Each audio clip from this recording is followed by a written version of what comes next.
I'm going to say something that might sting. The reason your relationship feels so hard isn't because something's wrong with you, it's because you're measuring yourself against a fantasy. Hey everyone, if this is your first time seeing me, I'm Swati Mukherjee, a relationship coach who helps high functioning couples at the crossroads to find their way back to each other. And today, I need to talk to you about something that's quietly destroying good relationships, this myth of the perfect couple. You know exactly who I'm talking about, isn't it? The couple who on Instagram who never seems to fight, who your friends, someone from your friends who finishes each other's sentences, that power couple at office who just seems to get each other. And somewhere along the way, you started comparing your real, messy, complicated relationship to their highlighted reel. And here's the truth, I need you to hear it.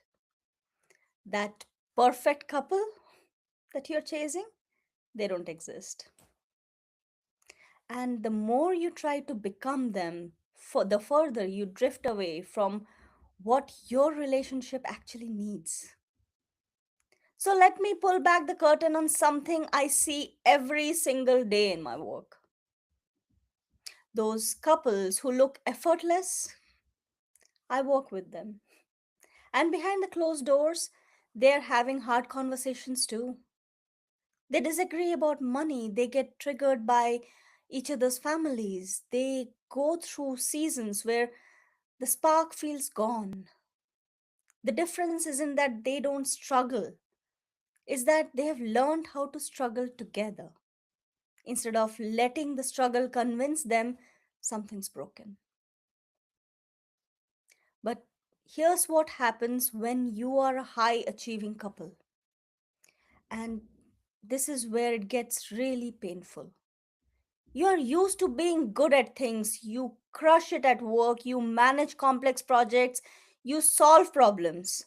So when your relationship feels hard, when you are not naturally excellent at it, there's this quiet shame that creeps in. I can lead a team of 50 people. Why can't I have a simple conversation with my partner without it turning into a fight? I negotiated a multi-million dollar deal. Why does asking for what I need feel impossible?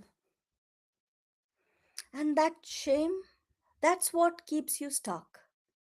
Because instead of getting help, you keep trying to perform your way to perfection.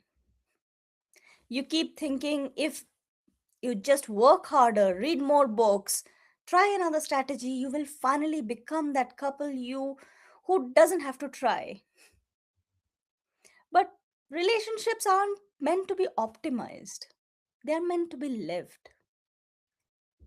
And the fantasy of the perfect couple tells you that the real love should be easy. Healthy couples don't struggle. That if you are truly compatible, you wouldn't have to work at this. That's the lie that keeps you stuck at this crossroads. Let me tell you what real strength in a relationship actually looks like. And I promise you, it's not what you think. Strong couples argue. They have the same fights multiple times before they figure it out. They hurt each other's feelings sometimes, and they've had moments of wondering if they have made the right choice. They felt more like roommates than lovers, and they have said things they regret. But here's what they also do, and this is everything, they come back. They apologize even when it's hard. They say, I need help instead of pretending they're fine.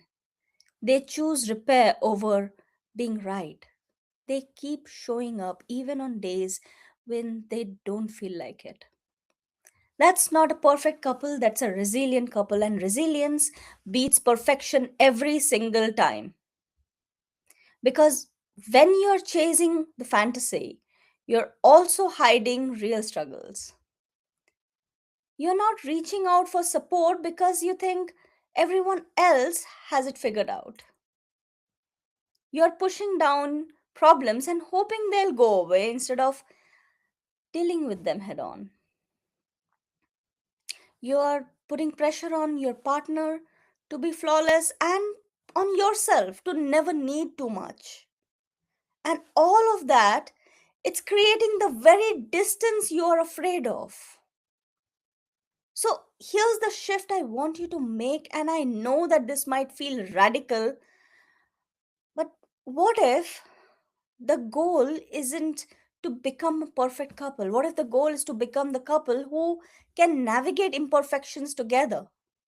What if instead of why are we still struggling with this, you ask, what is this struggle trying to teach me or us, rather?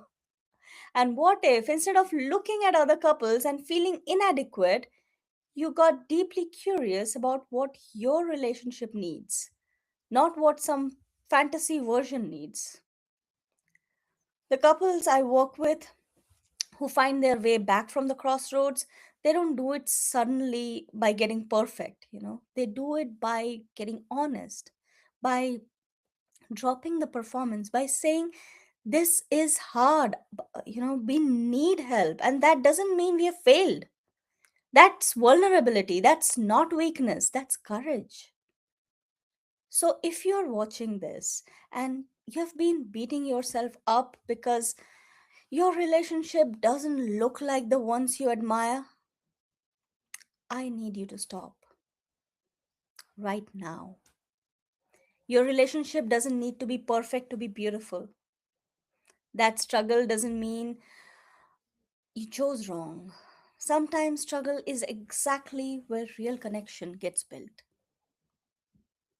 And if you are at the crossroads right now, if you are wondering whether you can find your way back to each other, know this: the path forward doesn't require perfection, it requires honesty, courage, and willingness to stop chasing the fantasy so you can build something real.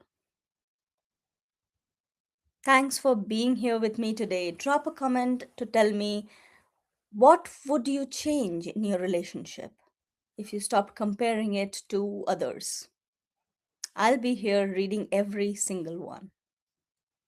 See you next Monday.